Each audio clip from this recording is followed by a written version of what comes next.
Welcome to the Purple Political Breakdown. I am glad you are here and I'm glad you are listening to today's podcast episode. My mission in each and every one of these episodes is to really focus on the solutions to some of the biggest questions and most controversial topics going on in our current society. I feel like most of these conversations are not truly being discussed in a more logical and respectful manner due to the political toxicity that goes on with both the left and the right, both the Democrats and the Republicans. In this podcast, I don't care about any of that. I am focused on the solutions. I'm focused on bridging gaps. If you want to join me on this journey, if you want to discuss some of the most important topics, if you are tired of the political toxicity and negativity from both sides, please support this channel, share the podcast, and go to my website, www.purplepoliticalbreakdown.com. I appreciate the support. I'll continue to make content, and hopefully we can start bridging these gaps and focusing on real issues going on in our world. Welcome to the Purple Political Breakdown. I'm your host, Riddell Lewis. We are here for episode number 60. We're going to be talking about mental health. We're going to be talking about drugs and a little bit different perspective of the conversation. But before we dive into that, I did want to do something a little bit more for fun. So there is this test or like survey or whatever you want to describe it as that determines your political affiliation based off a political compass. So I'm going to fill it out, see where I lie on the spectrum. First question: if economic globalism is inevitable, it should primarily serve humanity rather than the interests of transnational corporations. Now, the answers I could choose from is agree, strongly agree, disagree, strongly disagree. Economic globalization serve humanity rather than the interests of transnational corporations. I agree. There is some practicality to adhering to these corporations because in order for society to thrive, you do need this kind of capitalist body to work to an extent to create all this food or create top tier medicals.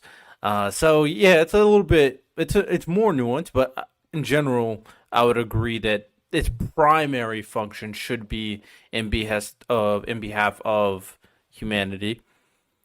I always support my country whether it is right or wrong. I would agree. There's no need. Well, always support my country whether it's right or wrong. I would disagree, actually. Sure, it would have to determine what you believe is right or wrong, but for me, I think I have a good basis on moral ethics. So if America did stuff like, for example, what Russia is doing, then I would have to condemn my country. But for the most part, America is nowhere like a dictatorship or authoritarian government. So I don't think that will happen. But yeah, I'll disagree. No one chooses their country at birth, so it's foolish to be proud on it. I'll strongly disagree. Foolish to be proud of your country is something that's really dumb. You were born here. This country takes care of you and your family. I think there needs to be some semblance of pride there. Our race has many superior qualities compared with other races. I'll strongly disagree. I mean, each race, I guess, may have superior qualities depending on, like, biologically. But for the most part, it really doesn't matter. It's up to you to kind of make of it what you will. The enemy of my enemy is my friend. I agree. I slightly agree to that. You know what I'm saying? You gotta do what is necessary. Military action that defies international law is sometimes justified. Probably in the past, sure, but nowadays, I wouldn't agree. I would disagree. Nowadays, I don't think there's any need to break out of international law to win a war. So yeah, nowadays I would disagree. There's now a warring fusion of information and entertainment. I would strongly agree. I think entertainment and information is hitting a very weird point. People are ultimately divided more by class than by nationality. I strongly agree to that. Controlling inflation is more important than controlling unemployment. I agree to that. I think for the most part, when we think of unemployment, yes, we want to create as much jobs for people as possible, but you can never truly control whether or not people want to take a job. There's tons of jobs available, but sometimes people don't want to be on those bottom of barrel jobs. They're there, like blue collar jobs, of course. As for inflation, that's going to affect everybody regardless of whether or not you want it to. So yeah, I agree. Because corporations cannot be trusted to voluntarily protect the environment, they require regulation. I would agree.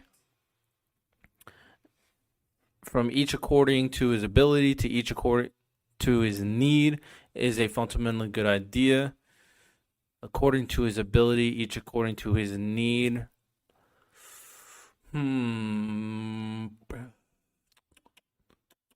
I would agree to that. I would agree to that. The freer the market, the freer the people. I would agree to that. It's a sad reflection on our society that something as basic as drinking water is now a bottle branded product. I don't disagree. Everything in society having some sort of kind of process is not inherently a bad thing, because even like water can be mass produced if done in a better manner, right? Relying on people to find water, one, and for the water to be clean, two, is a very hard task to do. So I would disagree on that completely. Land shouldn't be a commodity to be bought and sold. I disagree. Land can't be free for everyone. Regardless of whether or not you think it should be, people are going to create lines within the land itself. I mean, they did that before colonialism, so it is what it is. It is regrettable that many personal fortunes are made by people who simply manipulate money and contribute nothing to their society. Many personal fortunes are made by people who manipulate. I guess I can agree to that, right?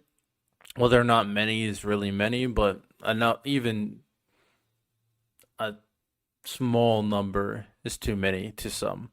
Protectionism is something necessary in trade. Let me define protectionism. So I have a hunch on what it means, but might as well define it so we're all on the same page here. Protectionism is a government policy that restricts international trade to support the domestic economy or industries. Restricts international trade. So there's more trade domestically. Sometimes necessary. I would agree. There's should be some restriction to an extent. I probably would agree to that. The only social responsibility of a company should be to deliver a profit to its shareholder.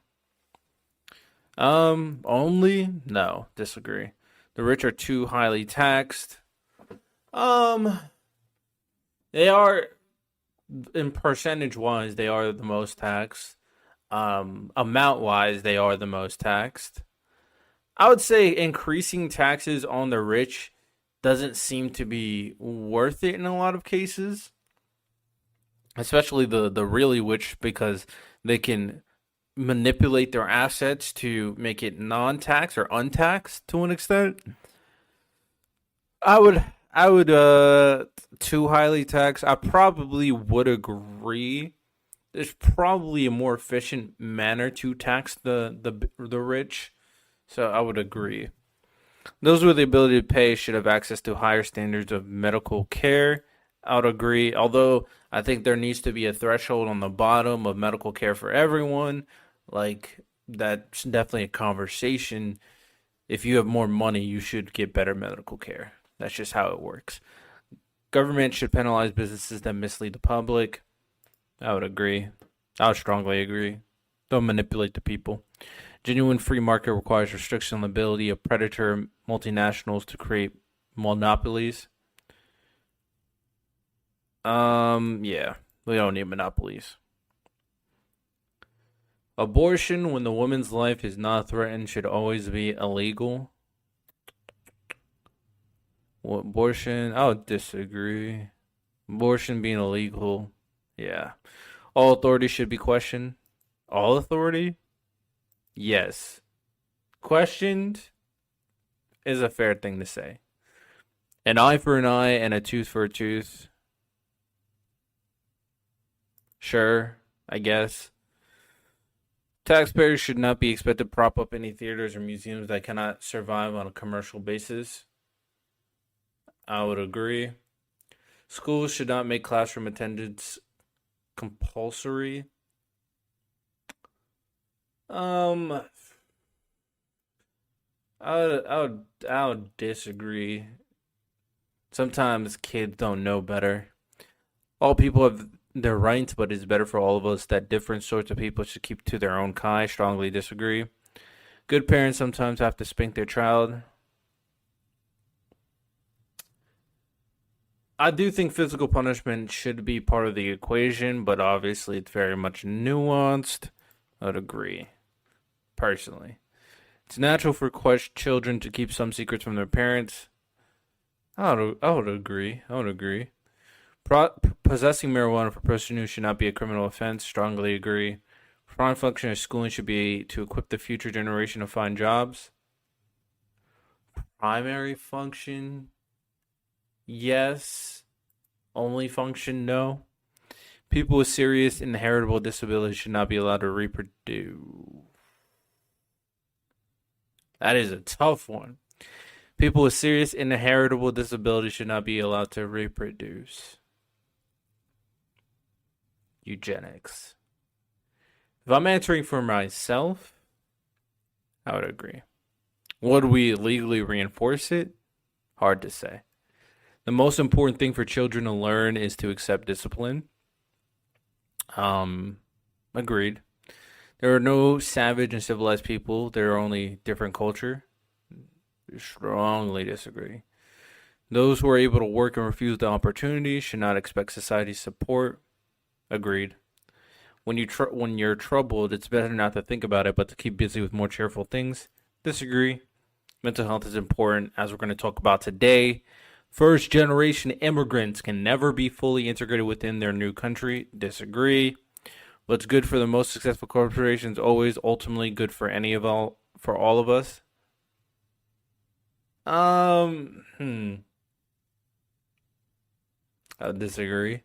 No broadcasting institution, however independent its content, should receive public funding. I would disagree. Oh, damn, this is longer than I thought. Interesting way to start it. Obviously, you can skip ahead if you want to just get back to the conversation. But maybe these questions are something you can answer to yourself and fill out yourself on politicalcompass.org. Shout out them. Our civil liberties are being excessively curbed in the name of counterterrorism.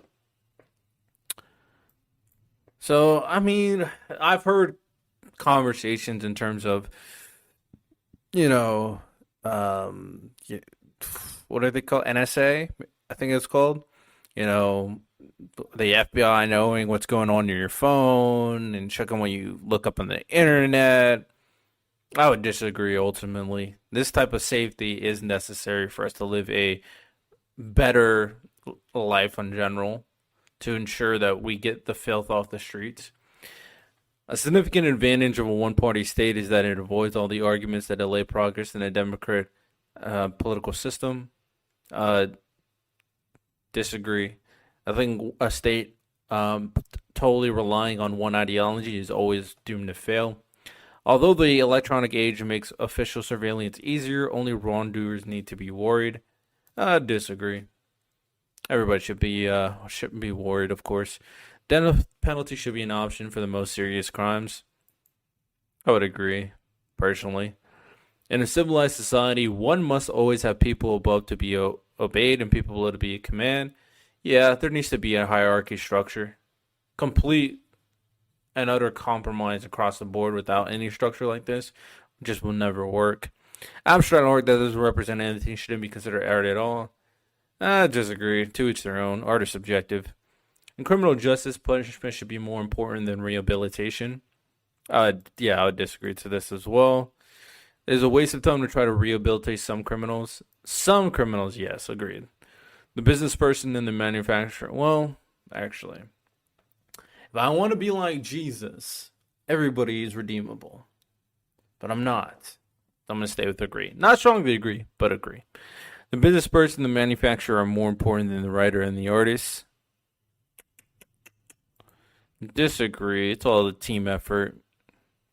Mothers may have careers, but the first duty is to be homemakers. Strongly disagree. Every person nowadays, up to them how they want to kind of live out their dutiful lives. A mother doesn't need to be a homemaker first and primarily. If they want to be something else, that's fine, in my opinion. Almost all politicians promise economic growth, but we should heed the warnings of climate science that growth is detrimental to our effort to curb global warming. Disagree. We're going to advance regardless.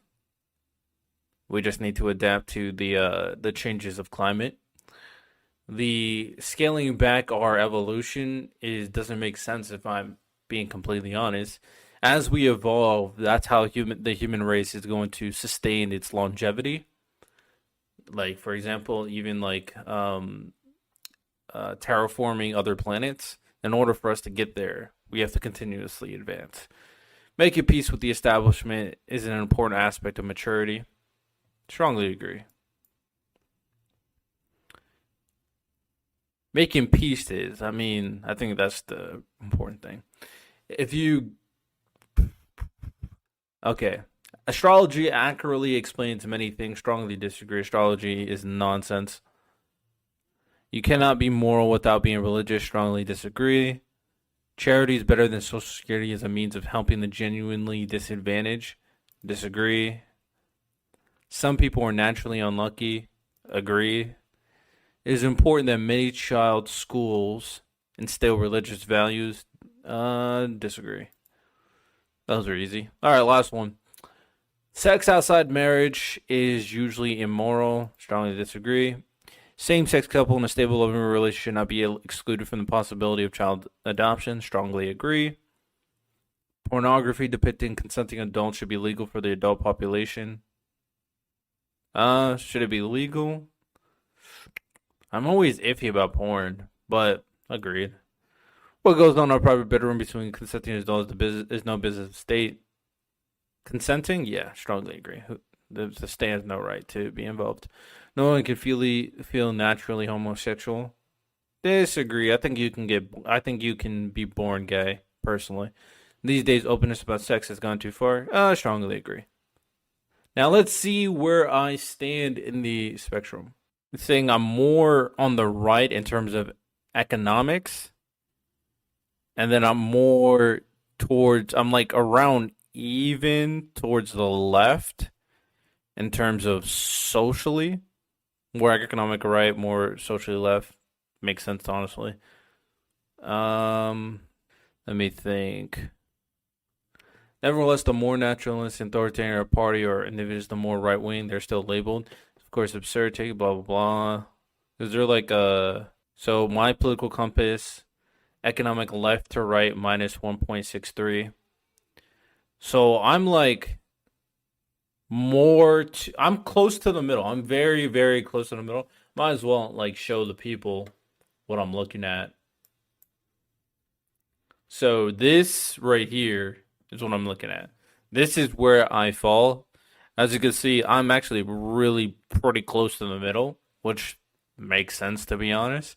Actually like really close. Like I'm like the direct middle is right here. I'm like right here. A line. It seems to be a little bit more to the left in terms of economic and socially libertarian, economically left a little bit, but I'm not too far off the middle. It's, as you can see, which I'm honestly not surprised. I'm not surprised, to be honest. All right, so that's how we're gonna start the day. I just wanted to do that little quiz. Maybe you guys learned something about me, of course, but I was genuinely interested in doing that, of course. I do want to actually start this out very appropriately by reading something out, of course. Someone emailed me in regards to reading something to kind of talk to y'all about. I'm gonna read some of it. Obviously, I'm not gonna read all of it if it's too long, but I'm gonna read some of it. Curious to hear your thought. This person emailed this, told me to read it, of course, and I was gonna read it on the podcast.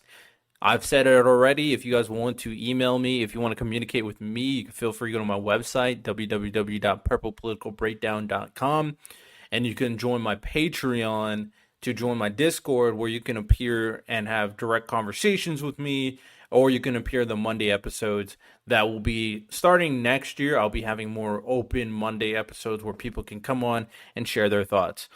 So this guy told me to go to globaltruthproject.com. Here's what some of it says. I haven't read it, so if I deem this like not fit for your ears, I probably would just cut it out, honestly. But let me read some of it. A man should look for what it is, not for what he thinks about be, or what he thinks should be. Truth you can check. It is a matter of fact as the ground and it is useful as food. It's the kind of truth that can make hate and wars as necessary as ignorance. Charles Darwin revealed how evolution works, but not what it really means. Evolution is no longer just a theory. It has been proven true beyond a reasonable doubt. The problem is, even people who believe evolution is true disassociate themselves from the process. They somehow skipped all the lower forms of animal life and just started at the top of the evolutionary ladder. The evidence says we evolved as life evolved. Human beings did not just appear at the top of the evolutionary ladder to reap the benefits of those millions of years of evolution without having to live through it. In other words, you were those other animals. Someone had to be them. You had to be lower animals to be a human now. You lived all the different animals in your evolutionary line. You lived through millions of years and millions of lives and deaths to get where you are now. That's what Darwin's book means. In addition to the fossil evidence, the genetic code proves that all animals, including us, evolved from bacteria over the last 700 million years on Earth. In other words, you were a microbe, an insect, a fish, a dinosaur, an ape. When all of the evidence 100% says something happened, and there's no evidence that anything else could have happened, it is the truth behind a reasonable doubt to honest, rational people. We have come a very, very long way, but we have a little further to go. The next and last step in our evolution is learning and accepting the truth of life, and this includes acknowledging our true past. The truth will free us from the animal world we all evolved from. So it seems like this is a passage kind of going into the human experience and what it is. It is pretty long. I might read the entire thing on my free time. I do appreciate it. This is a very interesting article. I'll read the conclusion, or the reason, I guess. We can now use our ability to reason, deductive logic, extrapolation of the known evidence to know and understand things that evidence does not reveal directly, such as life after death. We have progress enough to know and understand the fundamental truth of life. It will transform us and our world. So those are some things that he said, of course. He told me to read that. I read some of it. It was a very interesting passage for the most part, I would say. The one thing that I will point out is the humans obviously evolved. I would say human beings are their ability to think and comprehend has played into their evolution. But I will say the world as of right now is too large to have true understanding and logical conclusions on life in the universe itself. But we can make up rationalizations based off perceived experiences. The human experience and the human knowledge is able to come up with conclusions based off pre-existing experience and knowledge. So unless we have all information, then we won't truly have all the answers. So that's kind of my kind of gist behind that, of course. Appreciate you, Alex, for sending me that email. Let's start off with our what you need to know. Shout out 1440 Media, who sends me daily updates in my emails to kind of what is going on in society as of right now. So let's talk about some of the things that you may deem interesting in America, in our society. Started off with Amazon begins offering free drone delivery for prescription medications. Pilot program rolled out in College Station, Texas, aims for delivery within 60 minutes of ordering. This is very interesting as we move towards drone deliveries. I don't have a strong opinion as of right now to these drone deliveries. I think having more quicker access to the items you buy ultimately should be a good thing. But I'm sure there's a bigger conversation to be held. The GDP surges on spending.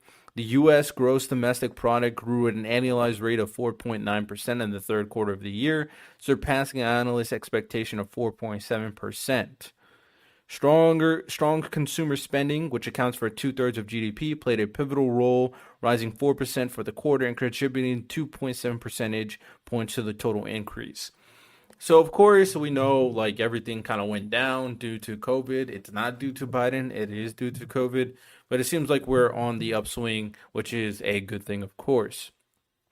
Next, I want to read out Rep. Jamal Bowman pleads guilty to a misdemeanor for pulling a house building fire alarm ahead of a September vote on a stopgap funding bill. Man, when representatives become as childish as high schoolers, that really tells you our current state of affairs, doesn't it? Next, we got something regarding Israel and Gaza, of course. One thing I do want to note to you is that the United Nations General Assembly, by a vote of 120 to 14, approved a Jordanian-led resolution for humanitarian ceasefire between Israel and Hamas. Assembly resolutions are not legally binding, but they serve as an indicator of country standings.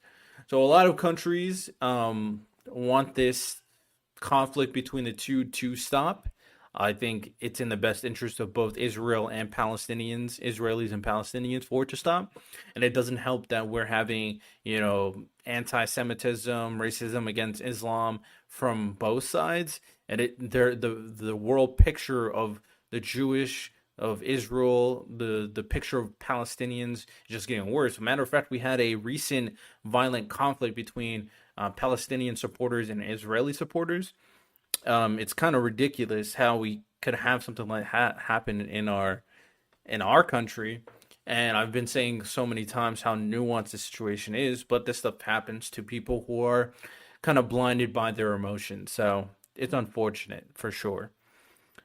Suspect in Lewiston, Maine mass shooting found dead Friday night. The 40-year-old gunman who killed 18 people and injured 13 was allegedly found dead from a self-inflicted gunshot wound. The suspect's body was reportedly found at a recycling center where he used to work. That's good that we got some scum off the street. It's so unfortunate we still have these situations occur in terms of mass shootings. 18 people dying never is going to bode well. 13 people injured. That's about 31 people affected by this one man who's having a bad day. It's ridiculous. And last thing I'm going to read off is Representative Dean Phillips launches 2024 primary bid against Biden. Phillips, a 54-year-old third-term congressman, enters the race with long-shot odds against incumbent President Joe Biden, who so far raised $71.3 million and is backed from has backing from the Democratic National Committee. Seems like someone was willing to go up against Joe Biden. We do know that R.F. Kennedy Jr. has decided to run as an independent, which will take votes away from Biden because he basically knew he would not win. It's pretty interesting that someone else wanted to take the challenge, but shout out to him, of course. So those are some of the things going on.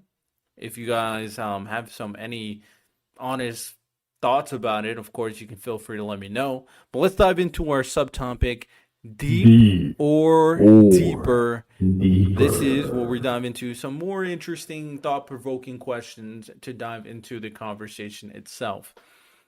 Let's start off with, should social media source their factual claims? And this kind of goes into a bigger conversation. As of recently, from what I'm aware of from Twitter/X, we know, and I've said this plenty of times, that viral tweets, especially based off misinformation or disinformation, is very harmful.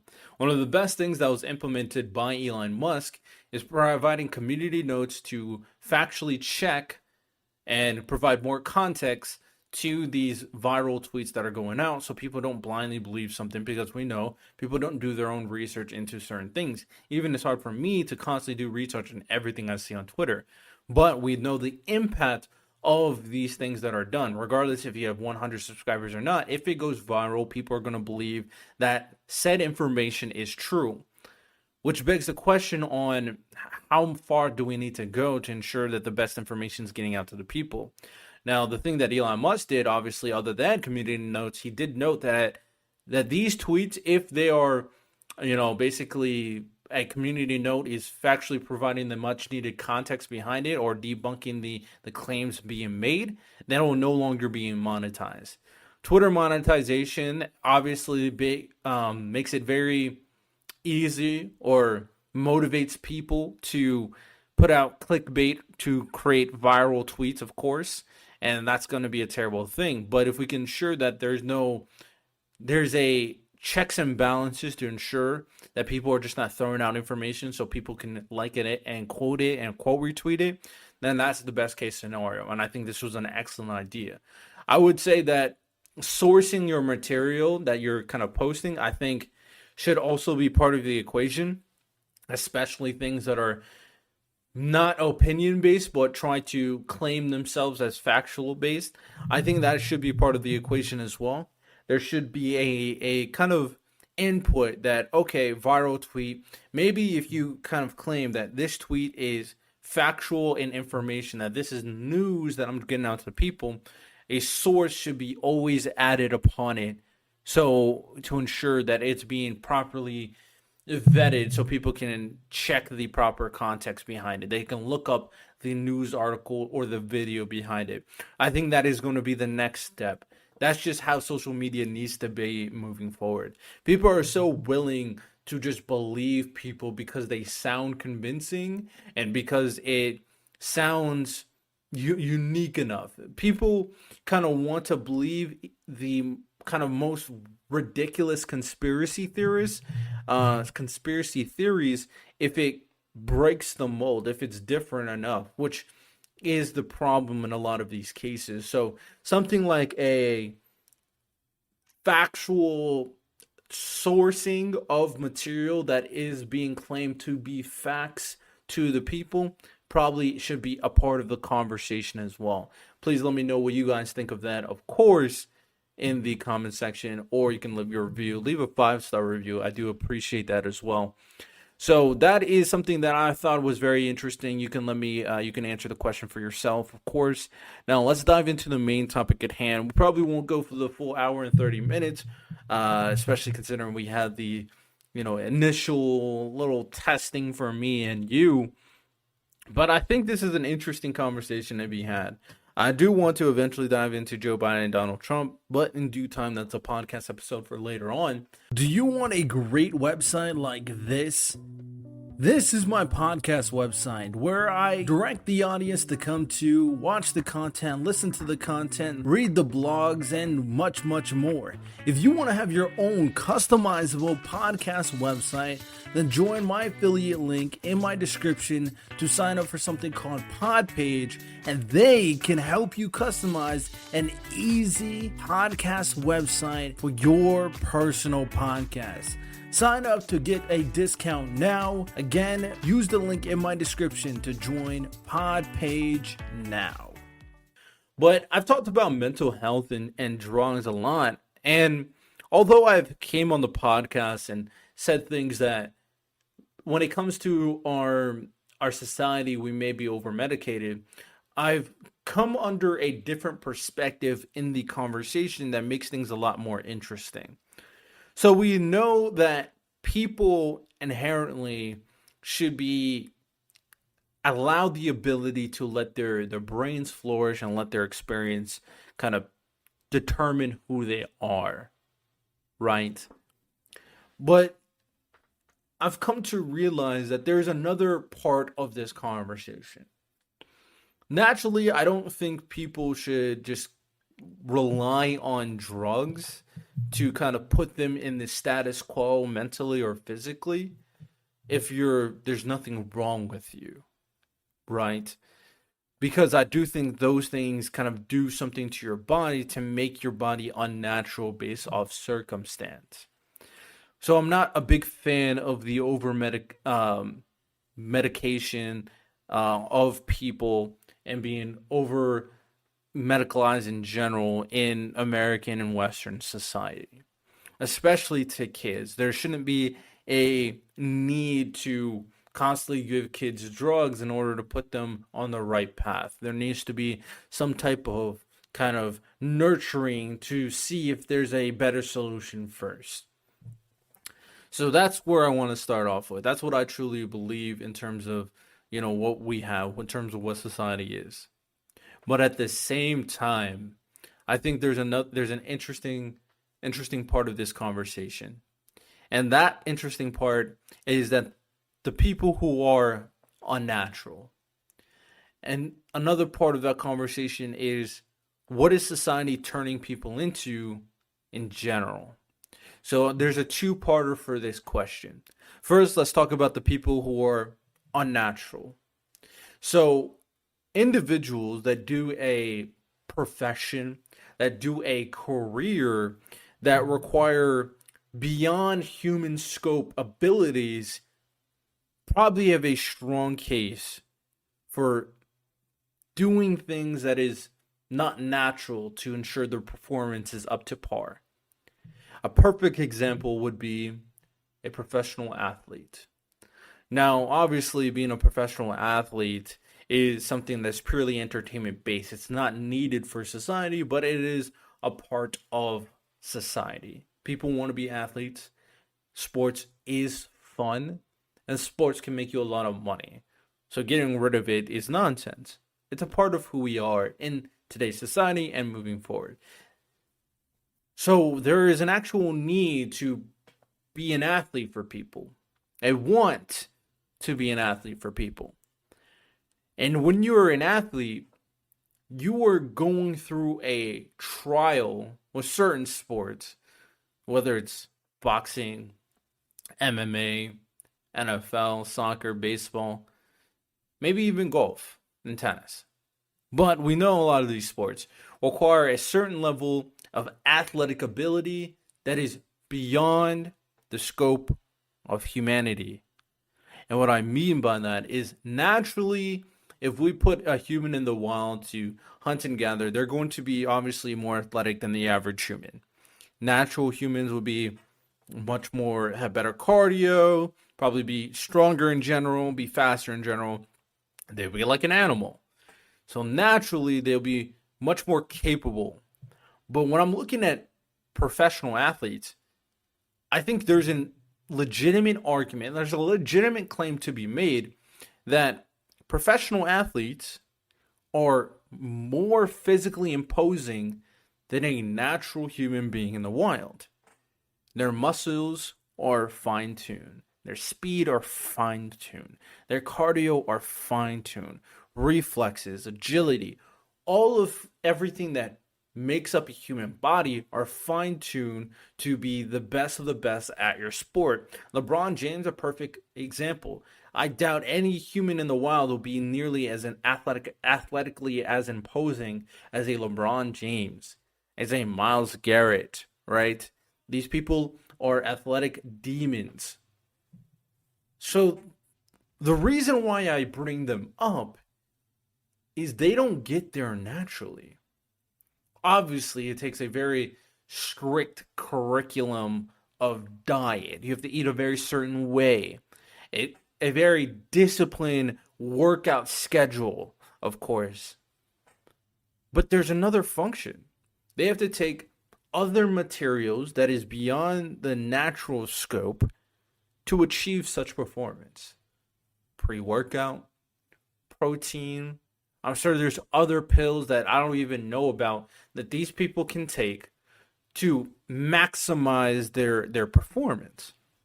So I was thinking of this, and this is a perfect example of a person that is on the irregular path of humanity, so to speak, based off what they do, which would be a legitimate reason on why they would take drugs to kind of put them on a side of performance to maximize what they're doing. Now, the long-term effects could be very detrimental. We got, a lot of athletes have, very detrimental things happen to their body. I mean, Deion Sanders have talked about it, that he has a very bad leg and it hurts constantly. We have people getting it CTE. We have people being able to kind of, walk without hurting constantly. So there's really something to be said that they will never have a normal life in general. But in order to stay there on their path to success, they require these extra material, basically. So that's one example. I mean, we can even go outside the example of sports where it's a very irregular path for a human, but even like something that is more mentally taxing, where it's all up here. We understand there are people who are extremely intelligent, that is working on material of substance that requires a level of thinking that maybe, let's say, 18 hours of the day needs you at your best. Scholars, certain scientists, certain lawmakers. So there is a reasonable claim to be made that even these people may need certain drugs to keep them awake, to keep their brain functioning, to keep their mind focused. So we recognize that there are natural profession, unnatural career paths that may require you to go outside the norm of your human capability to adhere to those functions. So there's a second part of it, and that is the change in society for people nowadays. What do I mean by that? Well, we know that current society in general is nowhere close to how humans should be, or humans were naturally supposed to be living their lives. Right? We don't really, in normal Western society, we don't really have the hunters and gatherers. We don't really have these people that is constantly needing to survive every day of the moment. For the most part in Western society, you got people on their phones, on TikTok, on YouTube, on a daily basis, going to school, going to work, going home, having a full stomach, all of that, having shower, having water. So these people are living normal lives, but this current life is so different from the natural life that we keep on speaking of. But with the addition of certain things in society, could it be argued that it's affecting the human mentality to an extreme extent, to the point where it's impossible for us, for our brains, for our being to be natural? There may be a certain level of evolution and adaptation that could kind of debunk this, but I'm just trying to engage in this conversation for a second. With the increased amount of people that are having ADHD, having ADD, of course, with the increased amount of people, and I'm really focusing on a very particular way of being right now, being on social media constantly, being on electronics constantly, having these, flashing images, having these, receptors constantly bouncing back and forth in your brain, being able to, or being placed in these potentially harmful ideological echo chambers, being like pushed information in your brain constantly without being able to conceptualize the information throughout your life, is these affecting the human brains to the extent where it's impossible to stay still, right? So I'm going to use myself for an example. I am, as you guys can tell, I'm a pretty smart individual, and I'm pretty smart for my age. Uh, I'm like in my mid-20s, right, nowadays.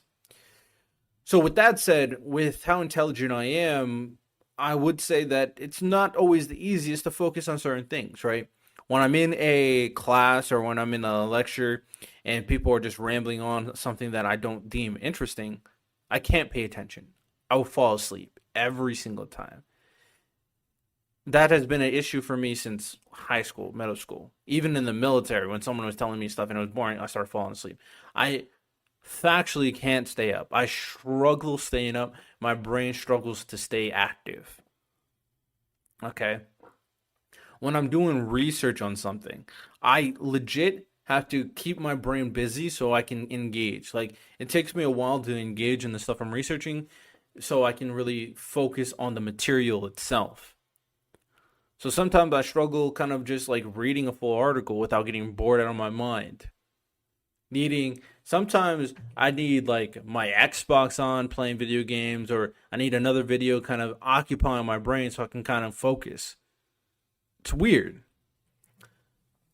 And the reason why I bring myself up is I'm thinking like maybe if I took certain drugs, legal drugs, that would help refocus my brain so I can pay attention better, so I can stay laser focused on the material better.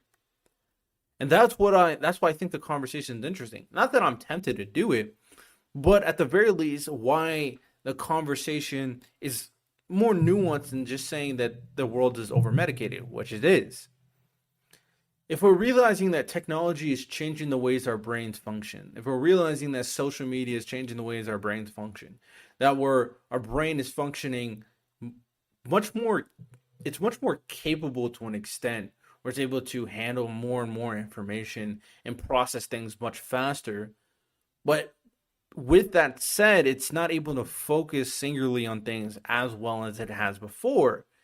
And maybe these outside drugs can kind of either put us on the status quo or adapt us to this new way of life. There could be a solution out there that we can change the standard of living to better represent our way of our mental health to current society. There might be a legitimate discussion behind that, but it's just very interesting. With that being said, on how humans are evolving, and if in order for us to be our best versions of ourselves, maybe that pill will help us. So my question to you people who are listening to the podcast is, let's say you have a child who is not dumb by any means, pretty smart, smarter than maybe even the average kid, but they suck at focusing on homework, they suck at doing homework, they suck at staying focused in class. If they could stay focused and they could do their homework, they would ace it all the time, but they just legit can't focus on these things. So let's say this person exists, your child exists, and you know that a certain pill will make them focus better, that they'll be able to focus on what they're learning in class, they'll stay up in class, and they'll do their homework and get straight A's, go to education scholarship to whatever college. Let's say if you have this option of an individual, would you or would you not consider giving them that pill? Initially, I always thought that people were too willing to medicate their kids. And I still think that is the case because it's so hard. That's why I'm saying these conversations are so nuanced. It's so hard because we realize as a society that if we want our kids to be the best versions of themselves and we have a ability to make them better, then a pill would be the obvious answer. At the same time, people are not responsible enough to ensure that this is a last-ditch effort. And that's where the problem lies. We have a solution. Too much of it is problematic. Always the give and take that is so hard to determine. But the answer is out there. Maybe we should have a better vetting process in the Medicare industry. Maybe we should advertise the need for these drugs to people constantly. But it's capitalism. They're not going to go away. So podcasts like mine have to offer a certain level of nuance behind it. For me, where I'm going to lean in this conversation is that there are certain scenarios where medication is the best solution. If you're living an irregular life as an athlete, if you're living a regular life as a scholar, medication may be required for you to maximize your performance. And honestly, I'm okay with that. But talking about the newer generation of individuals that are becoming much more hyperactive in terms of their brain, I would say that your first instinct is looking at the way of life and whether or not that is conducive to how they are being. Are you allowing your kids to be on their tablet 24/7 and play video games 24/7? Are you giving them the ability to consume information on a focused manner, like reading a book? Are you having engaging conversations with your child? Are you allowing them to experience the world itself? After going through these lines of questioning and looking at your way of life and even determining whether or not it's plausible to adhere to these ways of life should always be the first step. But if the first step is not enough, there is a legitimate way or legitimate reason that certain medication can help your kid put themselves on the status quo. Now, does this play the same when it comes to depression? Because the drugs I'm talking about is putting people on the status quo to maximize their efficiency in life. Well, when it comes to stuff like depression, right, and these mental health issues, these are circumstances that's leading to a negative state of mind. And there's really not a strong case that certain medication will fix this state of mind. A lot of this stuff, when it comes to a compromised state of mind, from what I've seen, tends to be very much internalized. Based off trauma, based off your community, based off a dissociation versus who you are now versus who you want to be. And the first answer for me should never be, let's have the doctors fix me. In order for me to find the answers they need to kind of put them on the right track, in order for that to take place, they have to find out what is wrong with them. Obviously, it can be therapy or some type of self-reflection on, okay, what is my issue, and then going to therapy. I don't recommend self-diagnostic, but I will recommend trying to understand yourself a little bit more before you get actual help. I don't think there's anything wrong with that in particular. Self-diagnostic, I'm not a fan of. And then obviously answering that question on how will I come to terms with the problems I'm having internally. I've had plenty of conversations in reference to, these different mental illnesses that may go on, whether it's gender dysphoria, body dysphoria, depression, so on and so on. And a lot of these things are dependent on external factors, not internal ones. So once you are able to diagnose what those things are, once you are able to find a means of kind of coming to terms with the situation or finding a better situation, I think those should always be the first first option. I think that is always should be the first option.